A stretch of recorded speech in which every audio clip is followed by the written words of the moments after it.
No, I'm gonna do this perpetually until we go. Hello and welcome to Nerdarchy for Nerds by Nerds. I'm hanging out with Adam Swords and Maddie Wright today. What up? Hi. From the General Adventuring Company, but also other stuff as well. And it was great when I had the whole, almost the whole crew here the last time. But it's really hard to get into things when there's 4 of you. Yeah. We just wanted to like crowd you or something like Surround that. and be like, Yeah. Hello, We didn't seem like the total monsters that we are. We're just like, all right, if we get as many people as we can, they won't know we're idiots. Or they'll just think we're collectively idiots. I don't know. Exactly. We're fun. They won't be able to narrow it down. They won't be able to be like, oh, it's Adam. Now I know your strategy. So if you'd be each so kind to introduce yourself and kind of tell people some of the things that you do. Well, hi everybody. I'm Adam Swords, and I am the game master and I guess like host of the General Adventuring Company, a weekly tabletop RPG podcast and video production, which is what we're all on. I'm also an actor, writer, improviser, dude, and a big old nerd. So yeah, that's what I do. How does one officially become a dude? Well, I guess it's a long process. You have to Are you card carrying? Is there an academy for that or something? Yeah, cool. I think you have to search- watch the oh my gosh, the movie. I'm totally blanking on the movie. Die Hard? I don't know. Yes, you have to watch Die Hard, and then what's the one movie? The Big Lebowski. You have to watch the Big Lebowski to where the original dude is, and some other complicated thing that I was going to improv, but it's probably not that funny, so I'll stop now. Keep going. Commit to the bit. It's fine. Hi.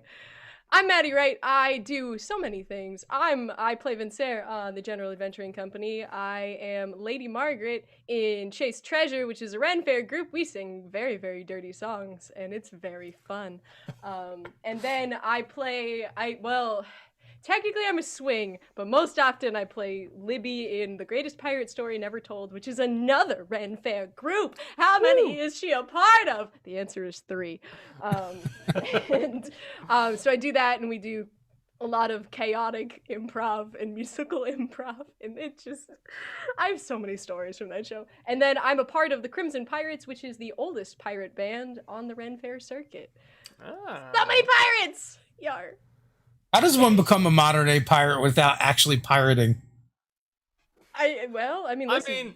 If we had Torrent Bay, or something back in the day. We're all sort of, if you ever accidentally didn't pay for that Pepsi that you opened in the supermarket, we're all sort of pirates in our own right.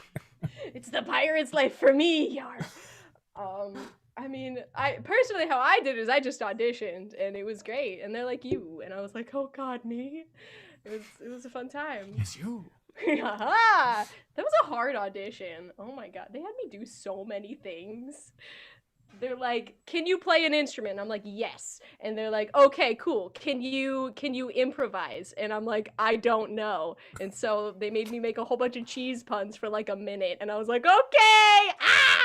Oh my gosh. And then they're like, here, learn this improv game that you've never heard of before, and also sing while doing it. And I was like, wow. And I just remember being so panicked, like, during it, and I was like looking at the proctor, and I was like, oh God, am I doing okay? And then apparently it worked out. Do you love me now? I'm actually getting anxious just like thinking about it. The process. If for all the people out there, like if you are an actor or have just been in any sort of like acting capacity, auditions are always the worst. They're always the worst, and especially when they're like, hey, let's do this weird thing that we didn't tell you about, and like you can do this, right? And you're like, oh no. And it's just like it's terrifying. It's one thing when you're like in a class or you're like with your friends and you're just doing it for fun, or you're already in the production and they're like, hey, let's do a thing. But when it's like, okay, you need to be good at this thing to get this job that you want. So here's something that there's no way that you can prepare for, and just like be great at it. Go. And you're like, what? I just, and then you're like, fuck, I did it. I remember doing like an interview, a chat like one of these with someone about RPGs, and they're like, and now be one of your characters. You're like, now do this part of the interview in character for one of the characters you play. And like, I am not like an actor person, and like we sometimes do voices and stuff in our games, and it was super weird. It was super weird. I mean, yeah, definitely on the spot, and if you're not used to doing it, like it's real uncomfortable. It's a lot. I feel that. And just like audition culture in general is so high stress. Like post Miss Panorama, pre Miss Panorama, I would only go to auditions that like I knew I had an appointment to, so I was like, they know I'm coming, they're ready for me. And then I'd go, and like sometimes it would end up okay, and other times there'd be like fight choreography that I'm like, I'm not qualified for this. Like for context for people who are not actors, like most of the time when you go to like auditions, a lot of times they're like, this audition for this show or this thing is happening at this time, and people just show up, and then like however many people they have time for will get seen or whatever. So like getting an individual slot means it's like, okay, you are for this specific time. Sorry, Maddie, to interrupt. Yeah, no, you're good. It's so much better whenever you get a slot too, because I have never once in my entire life showed up to one of those auditions where they're like, we're gonna be here from 8 to 11. Come and show up, because people show up around the door at like 5 a.m. and I'm like, I will not be alive at that point. It's like Black Friday. Exactly. For actors, except all the time. Yeah. It's all these really loud people that are trying to get the same job as me. Get out of here. Oh God, that's it. I don't miss it. I really don't miss auditions. Do you ever consider doing like showing up for something like that, and like just before you get there, like release like a box of rats or something? You're like, scatter. And then actors are like, I've been through worse, and they just sit there like nothing is going They're just wrong. like, this looks like my apartment. Oh. I live in New York. I sleep with rats. You're like, well, all right, touche. Like, okay, gotta get more creative next time, I guess. What is one of the worst like experiences with trying to get a role? Oh man. My favorite part was that this audition was for an unpaid project, and I would like everyone to just remember that. So there was somebody, they were doing like some sort of like a Batman like fan film, which I was like, oh cool, that sounds super interesting. I feel like I auditioned for Harley Quinn because obviously. So I'm like, okay, cool. So I show up. And it did say, like fight choreography was going to be there. And I have, there's like a thing where you can get certified in certain stage combat-y things. And I had, RIP, my hand-to-hand combat certification, which was super fun, which means I could do it safely and not die and not break anything, which is great. We love to see it, truly. So I show up, and then the first thing they do is they hand me like a practice sword, and they're like, all right, are you ready for the combo? And I'm like, what? Yeah, I know. And I'm like, what? I thought this was like, first off, a minor role, and I just had to be funny. And also, what? You didn't mention this on anything. And so I spent the next 2 hours learning this choreography, all while just like being so in my head.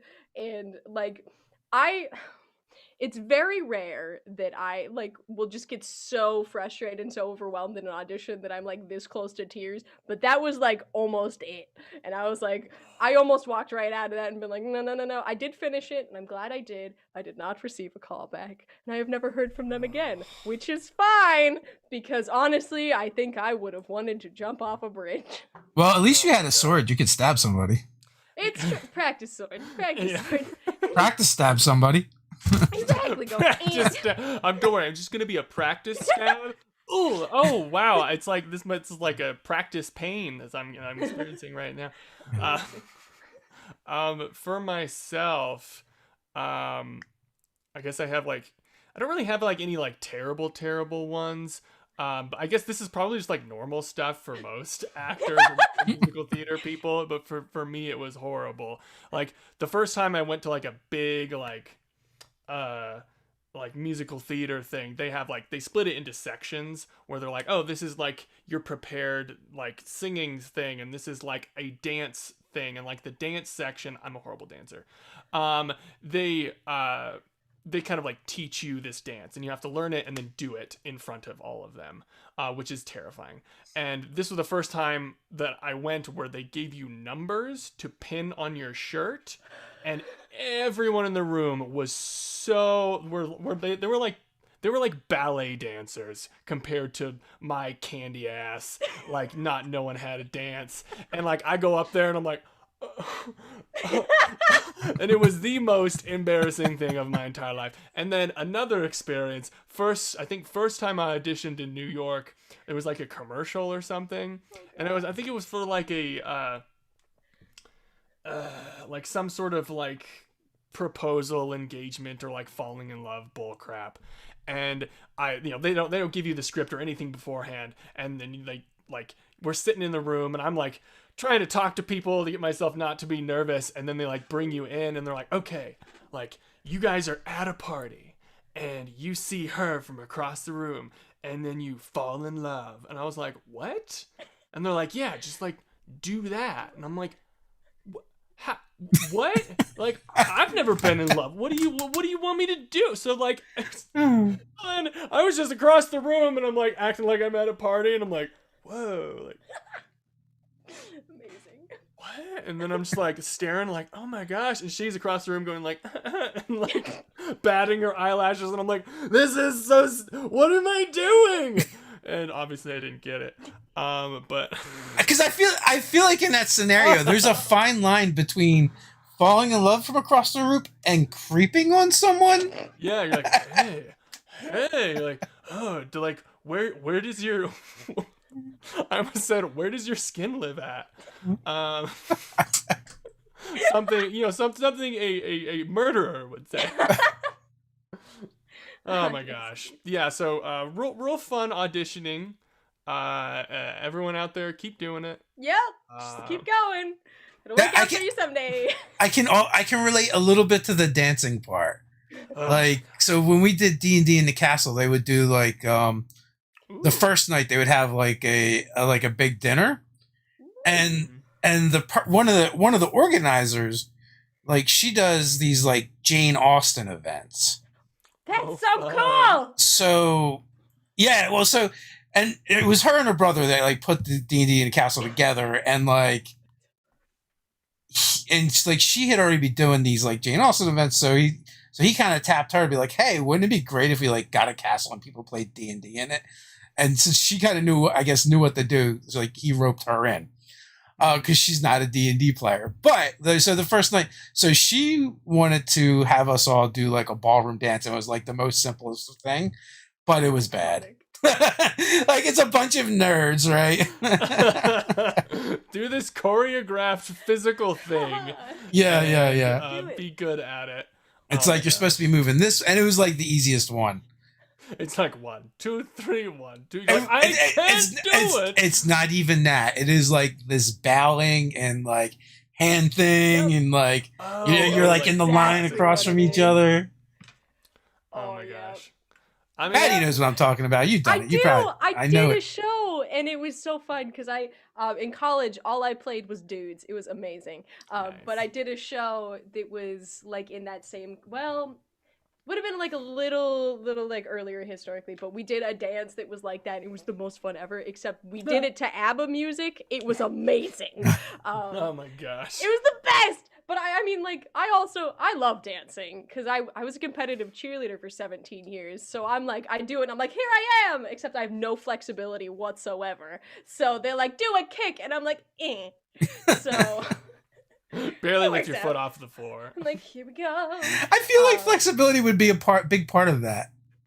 Okay, all right. It was. But when I started doing cheer, when I was but a wee little lass, I was average height at that point in time, and so they're like, "Oh, cool! So you're really strong, right?" And I'm like, "Yeah," and which was a point of pride for me for a very, very, very long time. And I'm like, "I'm strong. Look at me go!" Oh my god! I just kicked my shin into my neck. Ow! You're so strong, Maddie. Yeah. You need to hold yourself back. You're gonna destroy the whole camera setup. Exactly. Well, listen, it'll happen at some point. My favorite nickname I got growing up was Tinkerbell meets the Hulk, and that was why, because I was like, I'm strong. And that's a really long and unwieldy nickname. It was great. Hey, look, it's Tinkerbell awesome. Meets the Hulk. Tinker Hulk is mostly what they said. Tinker Hulk. Hulkerbell. Hulkerbell. It was great. I loved it, and it was fine. People didn't call me by name very often. Anyway. So long story short, you were a base. Yes, yeah. So I lifted people over my head, and there's actually a couple of pictures floating around on the internet somewhere of me doing it by myself because I was a strong little bean. Scandal. It was great, and then they're like, "Yeah, cool." But because I was never the one in the air, I never had to do the flexibility thing, and then I also could do like backflips and stuff. So they're like, cool. You don't need to do that, and I'm like, cool. And then I got injured, and then I had to stop. So. Have you ever done a backflip, Dave? Maybe into a pool, but it usually ends up a back flop. I was like, just because I've like. I've never like had the coordination or skill to be able to do one, but we went to like this like maybe a couple of years ago, we went to like this trampoline park or like one of those things, and we had like one guy with us that knew how to do front and back flips, and I was like, teach me. So I'd like stand next to like the foam pit, and he would like help flip us over, and then eventually I was able to do it by myself, and I was like, yes, this is the only place I can do it. I would never do this on the ground or in any other surface, but I was like, this is the coolest experience ever. I can guarantee you a half flip on the ground. Yeah, I can go from standing up to laying down. There you go. Falling backwards. I can do that. It just ends with me on my back going, ow. He did it. Well, you see, Olympic athlete. Well, you see, Adam, I'm actually built like a real life dwarf, so so flipping is would not be a strong suit for me. I mean, if you elevate it a little bit, I mean, how intimidating would that be? Dwarfs doing backflips, like boom, like that'd be pretty crazy. Wait, that'd be so cool. Well, one of my favorite comic characters was Puck from Alpha Flight, and he was like a little person, but like a magically induced little person. Okay. And like his whole thing was like tumbling and stuff. Yeah. Huh. Do a flip. Yeah. Cool. So probably super obscure comic book character. Yeah, I was like, I haven't heard of what is that Marvel, DC? It was Marvel. Well, so like I got into comic books because I was in the role playing games, and like we had gotten the Marvel superhero role playing game, and we were going to play characters from the Marvel universe, and everyone already picked like the Incredible Hulk, Silver Surfer, Thor. Like at that point, who's left, right? And so like I found this character Box, and I had no idea who it was, and it was one of the characters from Alpha Flight. And so I went to the comic book store to learn more about these characters, and that's how I started reading comic books, and started with a kind of like obscure title. So you can be really like hipstery about your comic book knowledge. Like, you've probably never heard of this guy before. Yeah. Amazing. And like it was funny because like there was this like young guy that worked at the comic book store at the time, and I was a kid, and it was totally like what you would expect. It's just like part of the experience. Good. Hell yeah. So how long have you been doing the pirate stuff? And is there a huge demand for pirates? Piracy? Always. We need pirates. We need pirates, and we need them now. I got hired in drum roll please, the summer of 2019.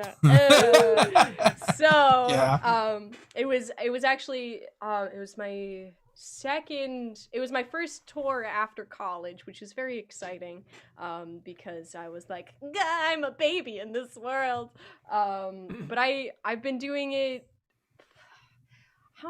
I've been doing I did 2 tours with them, because they do the Renn Fair circuit, and then they also do like regional theater stuff. Like we went to Georgia and Ohio, which was fun. We did a show for like over 500 screaming like 8-year-olds. It was a lot. They were very high energy. That is a lot of 8-year-olds in one spot. Like an illegal amount of 8-year-olds in one spot. Like someone's about to do a ritual or something. Like I feel like if you went to an elementary school, you wouldn't find that many 8-year-olds. No, they apparently like at this I don't even know, it was like a community center or something. They're like, "Oh, we've been learning about the golden age of piracy. We're going to get all of these students from this like school district, and we're going to put them in a building, and we're going to have these New York improvisers come and sing songs at them." And try to scream over them because these kids were so loud. Oh man. It was pretty iconic, I gotta say. But yeah, my home fair with this particular group is the Pittsburgh Renn Fair, which was also my first run with them, and it was just so much fun, and really hoping to get to do it this year too. More on that when I know, I guess. I don't know. But it's just like I hang out with my fellow pirates a lot, and I refer to them as said fellow pirates because they're excellent musicians in their own right and have like this weekly live stream that they do of music and are just very, very cool people. Highly recommend playing any of the Jackbox games with improvisers because it's just delightful. The amount of bullshit that comes out that's just so funny in the weirdest way. It's great. I love it. I'm just like thinking, I'm like, if you wanted to educate 8-year-olds about pirates, is this really the best way to do it? No, it's not at all. Because we're sitting there and we're like, the whole point of this show was created so that we could do musical improv and sing songs about silly things. And now we have to teach these kids about pirates. I don't know anything about pirates. It would be really funny if they accidentally booked your other troupe instead. The raunchy one. Yeah. Oh my god. That would be so much. I mean, we do have like a couple of kid-friendly songs, and it's like 3. It's like Loch Lomond and like that's it. And then we have a couple of double entendre songs that would like kind of work, but we literally every single time we perform, we see children in the crowd. We're like, hey, so if they understand our jokes, that's your fault, not ours. You're the bad parent, not me. And I'm like, listen, and like, some parents just don't care, and I'm like, all right, listen, I'm gonna sing a nasty, nasty song, and it's gonna be fine. Well, it's kind of weird. I mean, it's kind of weird in this country, like blood and gore and violence, no problem. But even anywhere close to sex or anything like that, and all of a sudden we like freak out. Yeah, it's really a boob, no. There's something natural. Hooray! Yeah. What are you gonna do? That's it, you know. But I don't know. I guess as a parent, I try to make sure my kids learn about that stuff where they're supposed to as well. The playground. I mean, truly. Oh God, it's like as someone who works with children too, they know so much more than people expect them to. They have the internet. Exactly. They have the internet. I just. Woof. Oh my God. Look, I remember the first time my wife caught my son looking at porn. Oh gosh. Oh no. He's probably like 13, 14. He's like, I don't know. And they're like, we have to talk about this now. Yeah, no, you have to talk about this. Oh no. It's oh no's on both ends. Yeah. But thank God, like, knock on wood, I'm almost through. Like, he'll be 21 this year. I mean, he's like probably almost through it. Yeah. 21. I think he's closer to Maddie's. He's almost like Maddie's age, probably. I'm thinking. My brother's 21, so yeah. Yeah, and then my daughter will be 17 like next month, or yeah, in like a couple weeks, 2 weeks. Nice. So we'll see. I'm almost out of the woods. I can almost say I did what I was supposed to do. I did the kid thing. Now I'm done. Done. They're their own people, released into the world. Yay! That step 2 is to get them to leave into the world. Well, yes, indeed. I got the one that keeps a go bag and like is always trying to leave, and the other one that I can't get rid of. I think. Oh God. It's like you go, you say no, switch that. Amazing. Well, you stay. You're cool. I mean, I was definitely the one who like I got to high school and I was like, I can't wait to leave, guys. And then I eventually, like, as soon as I could get out, I was like, all right, other side of the country, bye. So, and then my brother's still back in Colorado doing his thing there, and I'm like, okay. My mom's like, when is he gonna leave? And I'm like, I don't know. Oh, you're not. I thought you were from here. You're from Colorado. I am not. I am from good old Colorado. You chose to be here. I did choose to be here. It's so interesting because almost everyone I talk to here is like, we want to go to Colorado. It seems so cool. And I'm like, it is very cool. I just need to be around people or else I positively combust. Mm-hmm. I can see that. Yeah. Wait a minute, and where are you at, Adam, if you don't mind me asking? I am also in Colorado. That's what I thought. I was born in California, but I was pretty much raised in Colorado. And then I was in New York the year before Miss Pandora. And then I came back here. So yeah, I'm in the ye old Colorado, the place of colors. I don't think that's what it's Colorful Colorado, that's what it's called. Colorful the place of colors. Colorado.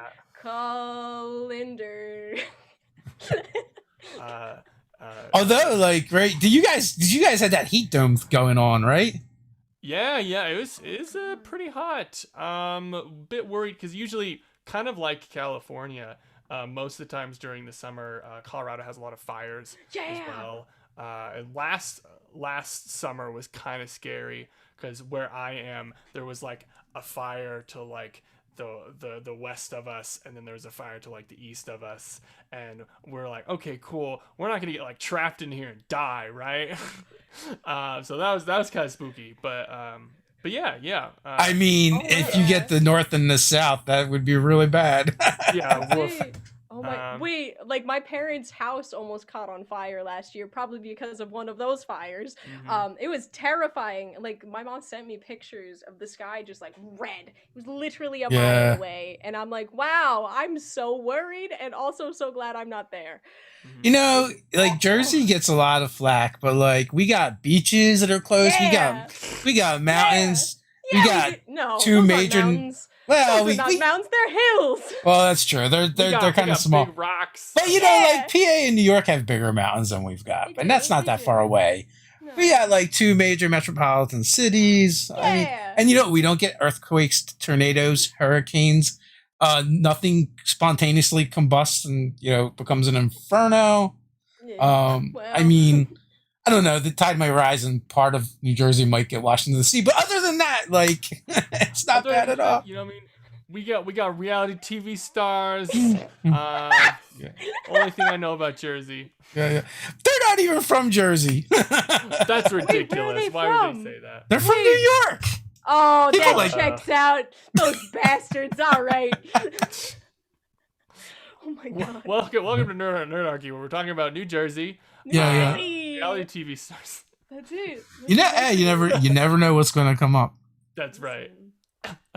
So, does pirating or Renn Fairing bleed into your D&D characters? Oh, all the time. My first and the thing that I'm like always I'm a little too proud of, but also like it gets me a little bit because I do the imposter syndrome thing all the time too, is I'm still fairly new to D&D, and the only character I had like whenever it came around time to audition for the podcast, was a pirate character who was literally based on one of my friends. His name is David Anthony, and he's a gremlin of a man, and I love him so much. And I even realized the other day that so there's so the voice that I do, my character voice for my current character, is also the same voice that that David Anthony does whenever he does the pirates when he plays the captain, and I'm like, oh my god, it's all full circle. And I'm just like, well, I thought I had an original idea, guess not. It's all pirates from here, baby. But it works out really great because I have like collected a lot of pirate knowledge that was very helpful in like playing this character way at the beginning. And I sometimes still use him for like one shots and stuff because it's funny. And I'm like, I'm such a gremlin because I'm like, if it's a funny character, I'll do it. But not much depth other than that. Whoops.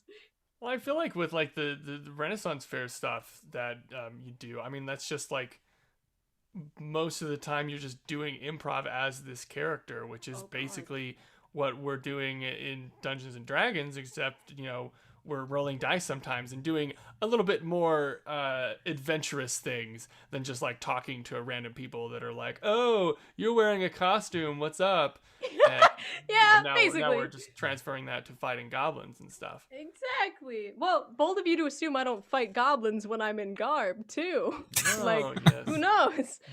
Knee-high children, little goblins. See, I hear that and I think of the age-old debate of, would you rather fight like one giant horse or what is it? It's like, it was like one horse-sized duck or 7 duck-sized horses. Or something. I've also heard it with children too. It's okay. I don't know the equivalent. Horse-sized children. I've never heard of this. What is this thing you got? What are you guys talking about? It's like the like what if statements kind of a thing, like questions or would you rather statements that like, I guess. I mean, would it just be like kids asking each other stuff? It's just like coming up with found it on the bad internet. situations. Yeah, I found it as a meme. Yeah. Now, a horse-sized duck, not so bad. Horse-sized geese or goose. I mean, any size goose is not gonna be great. No. Speaking of that, our next sort of episodes that will be coming out after today for the General Adventuring Company is we're going to be doing a thing called Duck Heist, which is pretty much like Honey Heist by Grant Howitt. But we're going to be doing them as ducks. So pretty much, if you don't know Honey Heist, it's pretty much a one-page RPG where you play real life bears going on a heist, like a sort of like Ocean's 11 style heist kind of thing. And we just kind of modified it and made them ducks. And we did a sort of like 2-shot thing, which is a very, very silly. And that'll be the next thing that comes out. I mean, the best part about that game is like figuring out what are crime things and what are bear things. Yeah. I mean, we did the same thing. We're like, well, what's a crime thing and what's a duck thing? Yeah. And we gave like ducks their special abilities. Like a duck for some reason is a master of disguise, but like a goose, their special skill is being an asshole. As a bird. And like other things like that. It was like with a bear, it's like driving a car, definitely a crime thing. Yeah. Riding a unicycle, bear thing. Definitely a bear thing. That's hilarious. I love that. I mean, it depends on the kind of criminal, but yeah, I mean, listen. I'm so excited to finally see Duck Heist because I wasn't there for that, and I've been told stories of the goblinry and chaos involved. I'm very excited. I think it's duckery at that point. The duckery. Absolute duckery. It's quacking madness. What the duck is this game even doing? The level of puns I can imagine during that game. I mean, bears are pretty good for puns, but I feel like ducks is like another level. it's an untapped market of puns, Duck puns! of bird humor. It's definitely a fun time. If people watch like the normal campaign, like we sort of balance the silly and serious, and in that one we just kind of go ham towards the silly, which is always a fun thing to Brian do. Smith wants to know, and I also was curious if you used advanced rules and used the hats. Oh yes, we definitely did. We. It's so funny, like advanced rules. I love that. Yeah, we had in the game, obviously within like the 1-page rules, they don't specify like how these bears or whatever are getting around without the humans knowing them, knowing who they are. So we like in our game world, we're like, well, maybe humans are just really stupid. So anything that's wearing a hat, they're just like, that's a human, right? So pretty much we're like, okay, as long as you wear a hat, that is your disguise, and they cannot distinguish between you and like any other sort of human. So that was our I think it checks rule. out. Yeah, exactly. And I just so funny. I mean, in a lot of the games I've run, whenever I use monstrous NPCs or monsters that like aren't really like meant for combat per se, I put a hat on them, and that's how my players know. Yeah. Hey, this guy might be good. Hey, wait. We shouldn't fight this guy. He's wearing a hat. This guy's wearing a vest. He might be cool. amazing. So I don't know. I don't know. I just feel like hats. I agree. Yeah. That's why. That's why it works. You put a hat on, then they're just like another dude, right? Another dude in the dungeon. Another card carrying dude. Yeah. You know, speaking of ducks, I rescued a baby duckling the other day, like a couple weeks ago. I showed up at Ted's to film because we film at his place, and I'm sitting in my car and I'm looking out into the street, and there's a little tiny bird, right?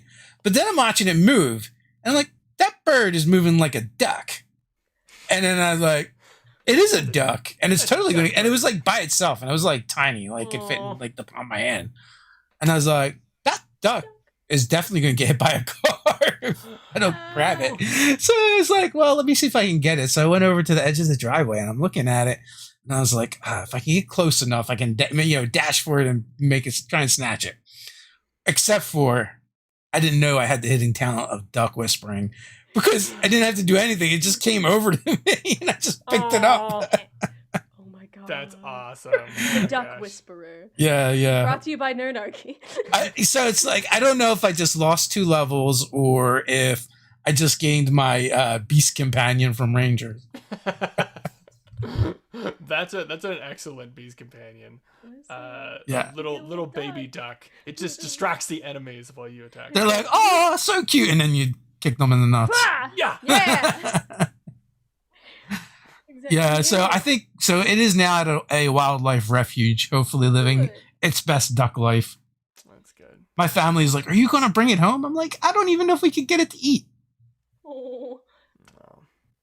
But it's funny, like Ted's daughter grabbed something to put it in, and then was like, and Ted was like, give it some food. He's like, I think we have some bread or something. I'm like, well, what about birdseed? I think that'd be better than bread. And then she put a little water bowl in there, and the first thing it did is just jump in it. Yeah! I love ducks because they're kind of dumb. All they do is see water, and they're like, oh, splish splash? Okay. Splish splash? Yeah, splish splash.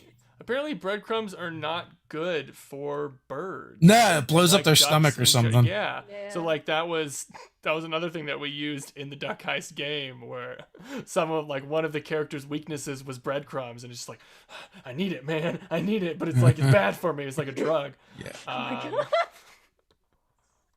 Very funny. The more I hear about this, the more I'm like, oh God, I'm so excited to watch it. It's gonna be great. Very, very silly. Very, very silly. So silly. I do enjoy some 1-page RPGs. The simpler, the better sometimes. So, what kind of like suggestions or tips could you give people to help them with role playing? Oh, because we do this hobby, right? And it is kind of weird, right? If you're not from that world and used to it, speaking in character and you know, RPing could be very intimidating. Oh, yeah. Let me think. I feel like there's like so many things that I have in my brain, and like I feel like the biggest thing that comes to like the forefront of my mind, and keep in mind, people, that this is coming from an actor, but this is also coming from someone who their greatest skill is practice, and that is what I'm good at. That's how I do things, is I practice a lot. So for being in character or something like that, or role playing, is practicing. Whenever I play a character, or before I go and jump into the session, I practice role playing them on my own. Like when I'm like, I don't know, doing chores or going around the house or whatever, if I have a voice for my character, I practice talking in that voice. And sometimes before a session, I would look at my backstory for my character, and I would act like I, as the character, and telling someone else my backstory. So I'm like, oh yes, so my name is Kira Casperio, and I'm from this place, and my father was a very bad man, and I came from this place across the sea, but then after a while things kind of got a bit heated, so I had to go to school across the way, and then things got a bit rough there, but then everything got better when I became a pirate, and then I traveled across the seas and blah blah blah, and things were I would go on and on like that, and I felt like that sort of practice made it easier for me to, like, when I was in a game, to like do that with other people. It's having that sort of practice, and there's millions of other different things, but that's the first thing that comes to my mind. Maddie, what do you think? Well, yes, the practice, great. Because part of my prep for every week that we record is I'll take like the day before, and I will literally, I stole that from Adam. I do my whole backstory spiel, and I usually, because of my like training as an actor, my brain always goes to character first, no matter what I'm playing. And I'm like, so what? And usually I have some sort of a what if question that I'll like explore and like talk to myself for 2 minutes, and it's really fun. And sometimes it's very emotional, and I'm like, I can't wait for this to come up in game, which is really fun. But I would love to add, because so the thing is, like, I'm also actively teaching theater to children, and with that comes character right now. So this is all fresh in my brain. Ooh. So in like whenever you're playing a character, like whenever you're like living your whole life truly in existence and all that kind of thing, what drives you to do things, which I think is really important in RP, is to have an objective or a thing that you are trying to actively get and actively do, and it has to be something that's like active and something that is not necessarily easy, but something that's adaptable to other things. So like,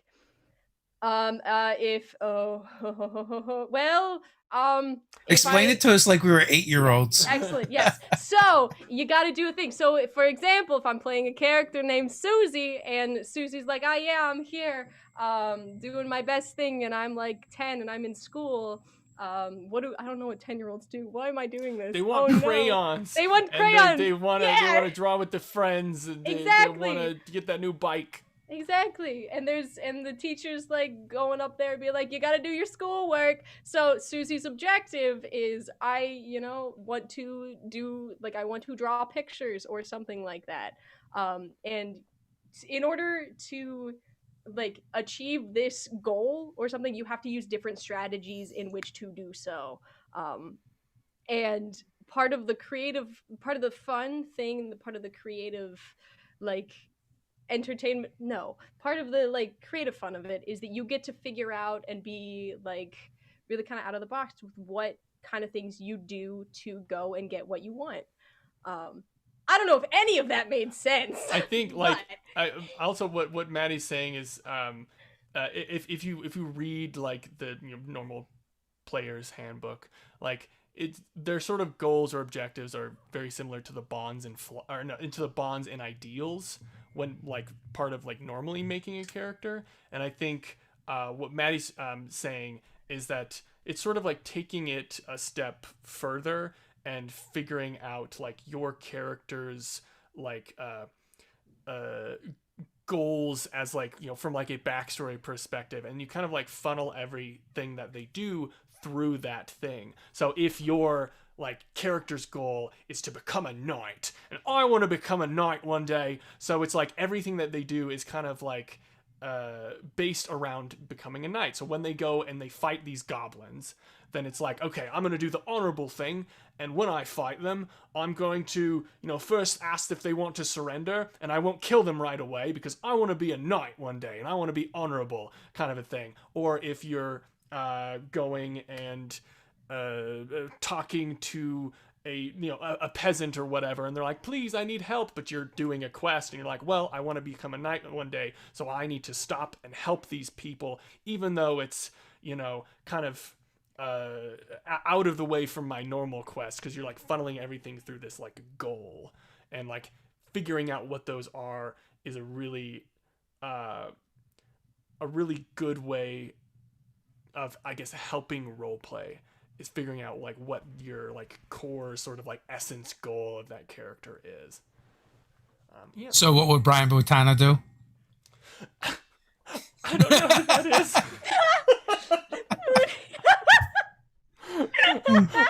who is that? Can you remind me? I actually don't know. I just know the meme. Oh gosh. Was it a whole full circle of being like, all right, I guess we don't know. Yeah. I don't know. Just saying, baby. But the cool, so you just ask yourself, what would a knight do? And that's it. Yeah. I mean, like, what would be like another sort of like famous character or like a person from like TV show, media, comic books, or something like that. Like, someone give me a character.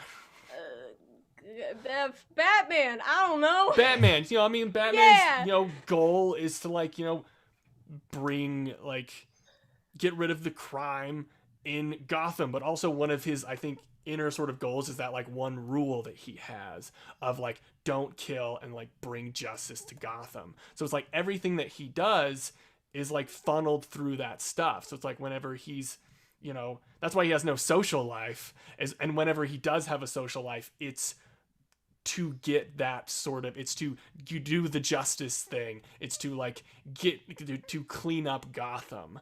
And like whenever he's fighting bad guys or doing anything else, it's all to like further that goal. So I feel like figuring out that thing really. So essentially it's like picking a lens and trying to view the world for that specific thing, right? Like you like the knight example, or, you know, getting rid of crime. How many of those do you typically start out with? I feel like it's good to just start off with one, and especially if like if this is like new to people, because in my games, I mean, obviously everyone can, you know, plays D&D differently, but for how I view role play, that's how I like to come about it. Otherwise, to me, it seems like it's a video game where it's just like, oh, I'm just going and doing whatever.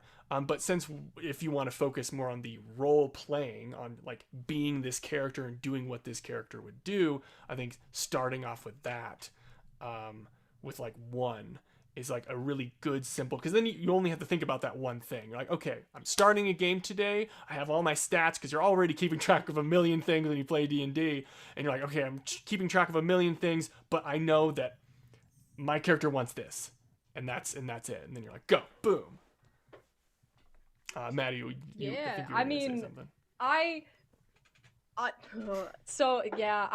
I'm realizing now how many of my friends and how many people I interact with are actors on the daily basis, and I'm like, oh my god, I need to make some other friends. But whenever I have a character, like in any context, I start off with one goal with that, and usually as time goes on, as you learn the character better and as you find the nuances within that, I'll have like little sub goals. And I mean, I've gotten to the point with the podcast now is I have at least, I have my one. Well, I have a couple. I have like 2 big goals. And probably 3 big goals. I have so many. I have a lot going on. Watch the General Adventuring Company. See what I'm talking about. I was like, you definitely don't need that many, but if you want, yeah. Listen, I really, really, really love doing the character stuff, and I get very, very invested in it. Because they're just like people. They're whole people with whole lives and inner workings and whatnot. But I have sub goals for every session that we play, that I write out a couple of days in advance as a part of my character prep too, just because there's always things that I want to accomplish, and there's always things that my character wants to do. And I find that having goals for like specific sessions is also super helpful. So you're not kind of sitting there and you're like, I don't know what I want to do. Exactly. Yeah, I didn't think about that, like breaking it down, to that level where kind of like microscopic. Where okay, what am I going to do with my character this particular session? Mm-hmm. Yeah.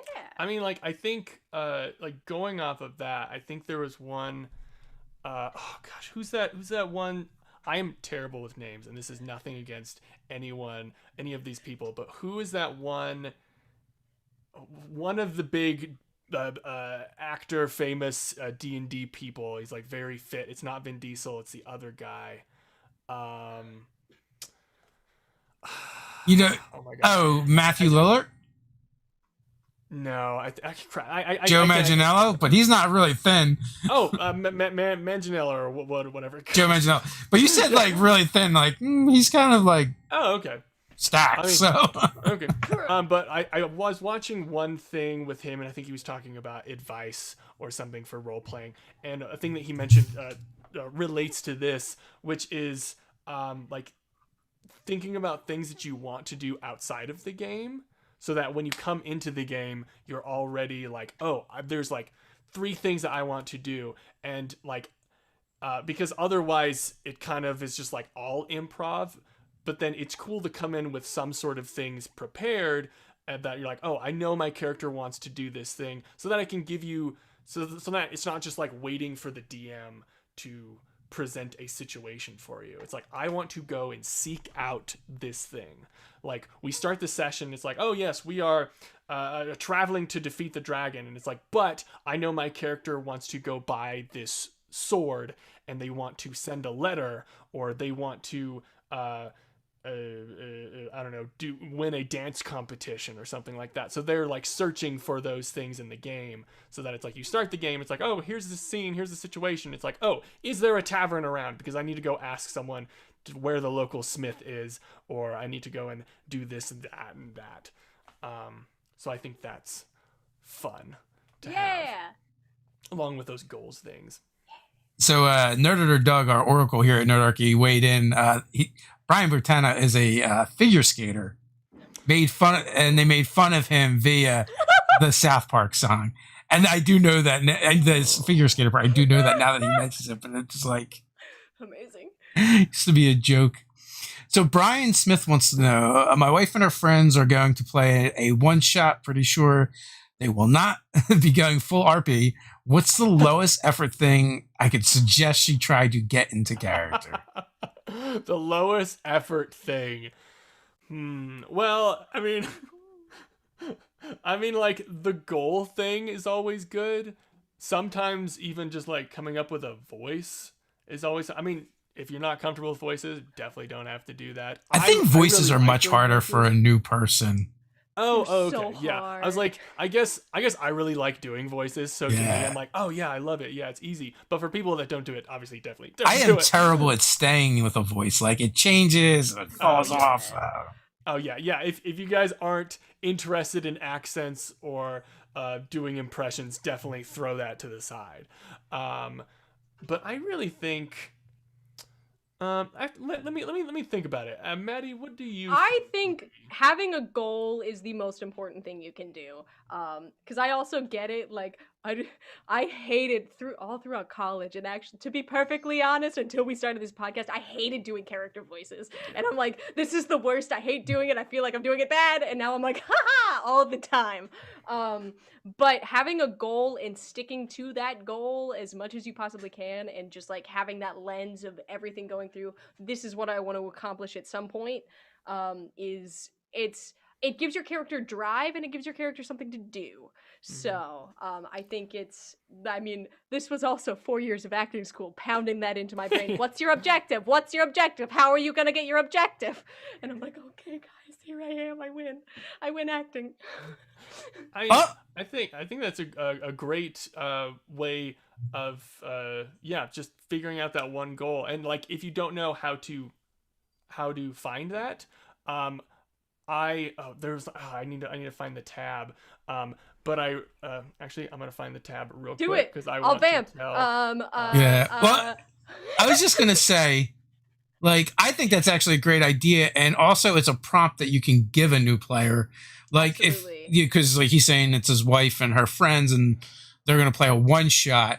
You could like come up with 3 prompts for each of them and tell them to pick the one they like. So it's not just you giving it to them, but also like, they have some agency and a voice in it as well.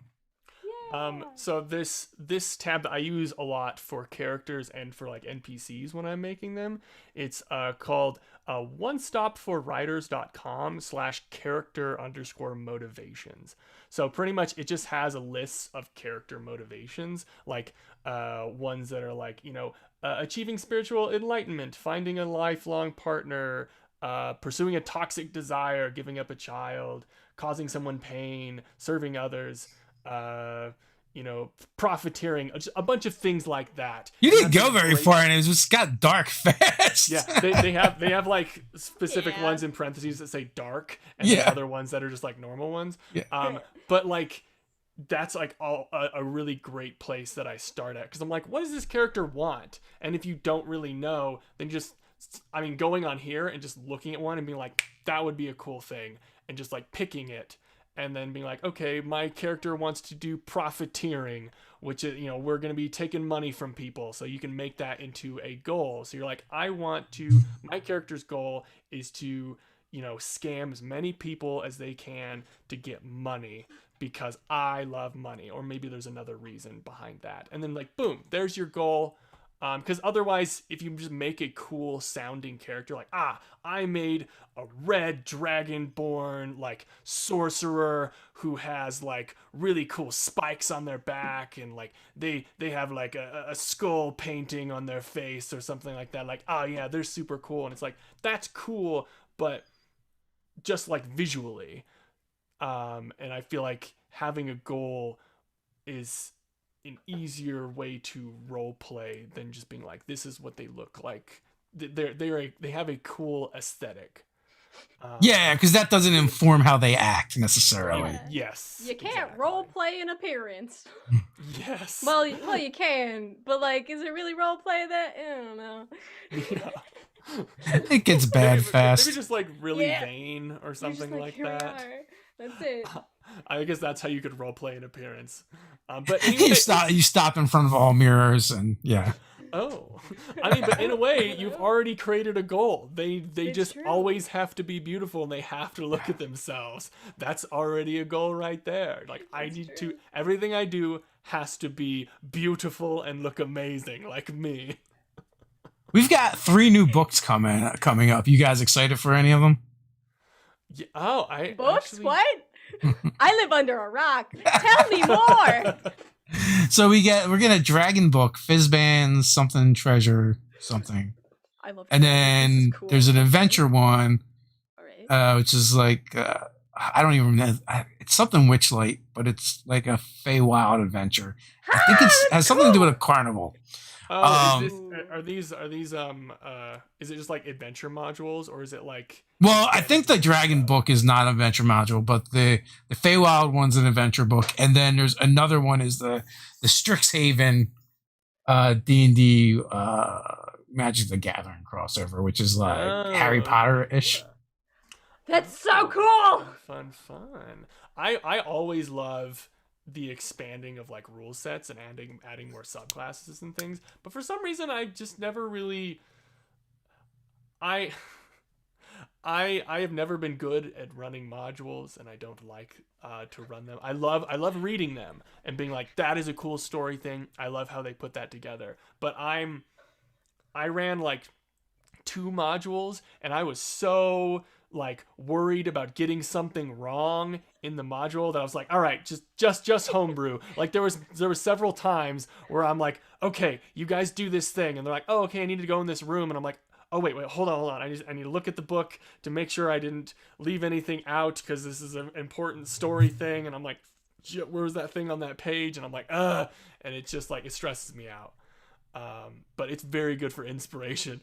But I just for some reason can't do modules, but I love the expanding rule set. We're not big fans of like pre-written adventures. Like we buy them all and get them all. Mm-hmm. Our group is I don't think we've ever run one. Mm-hmm. I mean, like props to people who do it because they like. I feel like people who run homebrew campaigns, people who run modules, almost have like a different like functioning brain or something like that because like that's some talent to run a module well because I'm like wow, like that's nuts. Well, I feel like people that run pre-written adventures feel like it's easier, but I don't think it is. Really? Like especially if you want to really like engage your players and tailor it to them. To me, it seems like a lot more work. Yeah, because you're like, I have to memorize the important beats in this thing, and I can't really deviate from it, because if someone has a cool idea, and I'm like, oh, that'd be really cool, then, like, I mean, technically you can change the module, but I mean, like, if you want the story to go in that certain way, it's like, you can't, and you're like, sorry, no, the king wasn't a frog, and you're like, oh, dang. No frog kings, no frog kings. Yeah. For modules, crazy. People run them, crazy. Maddie, do you do any DMing? All right. Once upon a time, before I actually learned how to play D&D, I dabbled in homebrews. With a very, very simple, just like dice system, because I didn't want to deal with it. I can't do math, and I can barely read. Just kidding, that's a joke, but also kind of. I am illiterate. Welcome to the General Adventuring Company. Welcome to the General Adventuring Company. My name is Maddie, right? And I can't read. Fun fact for today: I'm illiterate. But I have run. It was one of the best things I did in college. Is I ran a Sky Pirates kind of like one shot for a bunch of my professors. It was so cool. I had a 102 fever doing it. It was great. Oh my gosh. It was amazing. And I'm like, wow. No wonder like nothing made sense. But they were all like, no, this is fine. And I'm like, cool. This is fine. Your fever dream. Yeah, and I'm like, here I go. But at some point I would like to. I would have to do it in my own very particular way. We all do. I mean, that's the point. Exactly. That's the point. And I feel like I'd have to practice first, which I probably will. You practice by doing it. Oh god. That's right. I mean, every person that I've gotten to DM, or let me phrase that differently. Every person that I've like introduced to D&D who was interested in DMing, I would run like a little mini thing. They're like, I think I'm interested in DMing, but it seems like a lot. And I'm like, you know what? We're gonna sit down right now and we're just gonna like improv it. So I'm like, oh, like where am I? And they would just like make up a situation. They're like, oh, I don't know. You're like on a spaceship. And I'm like, cool. I want to walk over here. And then they're like, okay, you do that. And I'm like, okay, like, what do I find? Like, what's over here? And I just kind of like hang out with just me and them and do like a practice improv DM session. And then they realize, oh, that was actually pretty easy and pretty fun. Because I think when you put on the whole like air of I'm going to run a game and this is the first time I'm going to do it and all these people are waiting for me to like put this game together, I feel like it's a lot of pressure. And then just sitting down one-on-one, not prepping anything, and like being in that comfortable atmosphere with everyone, I think that really helps fledgling DMs not be afraid of doing it. Because it's a lot of pressure DMing. Like I remember the first few times I did it, it was terrifying. It is, and it's also like fun. It's like it's also like self-inflicted as well, right? Yeah. Like we make it out to be much worse in our heads than it really is. Mm-hmm. And hopefully when you first get started, as a GM and you're playing, you're doing it with friends, and maybe they will be kind to you. So. Maybe they'll be even worse. Who knows? Depends on your friends. It depends on your friends, because we've been both at different points of our lives. Dave, what do you prefer? Do you prefer to play or to be a GM or DM? It depends what I'm doing. I prefer the opposite. So if you're GMing, you prefer to be a player. If you're being a player, you prefer to be yeah. Pretty much. You just never have fun whenever you're doing. Yeah. If I don't GM for a while, I start getting antsy. Oh, yeah. And then if you've been GMing for a while, then you're like, I really would like to just play. Will someone run a game for me? But I mean, since doing Nerdarchy, I've been really fortunate that I haven't had those problems. I mean, just like a side effect of doing this all the time is there's always games and stuff to get involved with. Yeah. Mm-hmm. It's weird because like I remember, before where it's like, you're always just trying to keep a group going together. Oh my God, and then like we hit a certain point with doing this. It's like now there's like too many games. Like it's like I don't have time to prep for all of this stuff. Yeah, or even playing it. I mean, I was at the gym the other day, and someone saw my car, which I have like the Nerdarchy logos and like a big goblin bomber on the front of it. Yeah. And he looked up the website, and so he approached me. He's like, do you do DMing? Do you do paid DMing? And I'm like, not really. And like then I was like, well, he's like, well, I was like, I'll see, I'll ask around. And he emailed us, and like I asked like the people that I thought might be interested, but they're all like busy, and for money, they're like, nah, I don't have time. So, amazing. Yeah. Oh my God. I mean, that guy can talk to Julian. Yeah. From the General Adventuring Company, he does that. I know, but I think it might be a bit of a commute for him. It's only like 2 hours. He doesn't want to play online. Okay. Yeah. It's only like 2 hours. Julie can come hang with me first and then go down somewhere else in Jersey. It'll be fine. Oh yeah. Well, if he comes and hangs with you first, then it's only like an hour and a half. Exactly. There you go. You take a little train on. Yeah. I have to drive. I don't know. I feel weird about DMing for pay. Like. Interesting. Yeah. I mean, I've done it a couple times. I feel like there's a lot more pressure once you take someone's money for it. Like, I don't care that people do it. Like, I don't have anything against that. It's just like a personal hang up on my own. But like, there was like a corporate gig that I took, and it was only because they're like, here's $350 for an hour and a half. I'm like, yeah, I'll do that, sure. Please, sir. Or like D&D in the Castle was like a pile of money and go to London, or go to England. So I'm like, sure, I'll do that. But like on the reg, I'm like, nah. If someone was like, oh, there's these people that want to play and they've never played before, I'm very much likely to go, sure, let's run a game. But they're like, we can't find a DM. Do you want to come run this game for us for money? I'm like, nah, I don't think so. I feel like because then, I mean, I don't know about you, but I'm very picky. The games that I like and the things that I like to play in, I'm like, all right, I would like it to be like this. Yeah. I want this sort of role-playing focus. And I feel like if I do it for pay, then I'd be like, okay, so how do you like to have D&D fun? And I'm like, I guess I'll structure it around you, and I don't think I would have as much fun because, like you said, like you're exchanging money now, and it's a service, rather than just like a bunch of people hanging out for fun, which I guess is still kind of that, but yeah, it's a different feeling.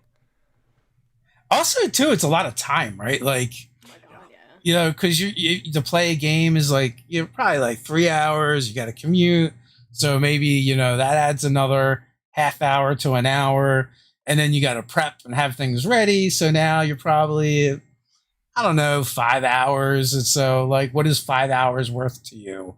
Right. And it's going to be different. It's going to be different for everybody. But like when I put it in, when I like gauge it through that lens, it's completely different than the way I look at like just gaming. Yeah. Mm-hmm. Just like this is my my downtime. This is my hobby. It's like whatever. It doesn't matter how much time that takes.